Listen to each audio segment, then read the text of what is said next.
Welcome to Book Talk. I'm Winston. I like to read good books, and you should too. Today we're talking about an entry from DriveThru RPG's Pocket Quest 2023 Game Design Jam, and this is Farstation 83. And yes, that is exactly what it sounds like. This is Deep Space Babylon. If you are a fan of Babylon 5, Deep Space Nine, or any of these other shows like that, that's what this game is, makes no bones about it, and it does a reasonable job of setting those up and emulating it. Let me tell you how. The resolution system in this is based off of a deck of cards.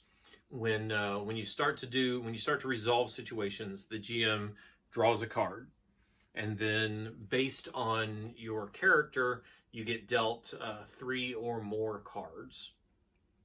And you have to match the GM's card by suit, by color, and by value.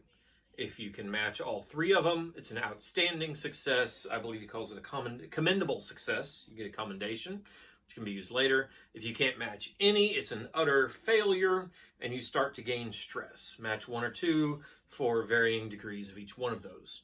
And so, as you might expect, this isn't really geared for fighting, but you know what? Not a whole lot of fighting happens on, Babylon and Deep Space Nine. They're shows about dramas. They're shows about the decisions that people make and what happens. So that's what this is attempting to emulate, and it does a reasonable job. The system of creating stress and matching things really emphasizes, rather than how much power can I pour into it, how well can I match the needs of the current situation, which kind of forces you to think a little bit differently.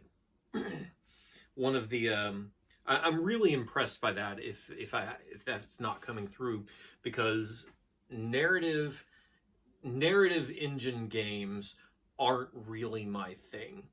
And a large part of that is because most narrative engine games just attempt to use a skirmish system and then tack on narrative decisions on top of this.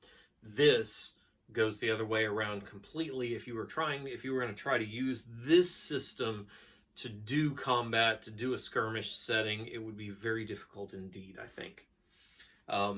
The artwork is nicely stylistic. And the character roles are just on point for this. You can play a commander, the doctor, the science director, the chief engineer, the head of security, the entrepreneur, the ambassador, and then there's some advice on running the game, and some loverly generation tables. Draw cards to generate aliens, to generate predicaments, to generate just all kinds of things to throw at your characters to let them resolve things on the space station. So if you're a fan of Babylon 5, Deep Space Nine, and if you like narrative games, this one has a unique engine that really supports that narrative framework rather than taking away from it. And I appreciate that a great deal. So that is Farstation 83. You'll find a affiliate link in the description below that take you to DriveThru RPG. While you're there, check out my book, Opposing Forces for Fate. You might head over to DriveThru Fiction, look at my Starman Saga books, or the Intergalactic League by Diane Detzer. And of course, don't forget my entry in the Pocket Quest is Scrappers. When you're done doing all that, come on back here, because there's more book talk yet to come.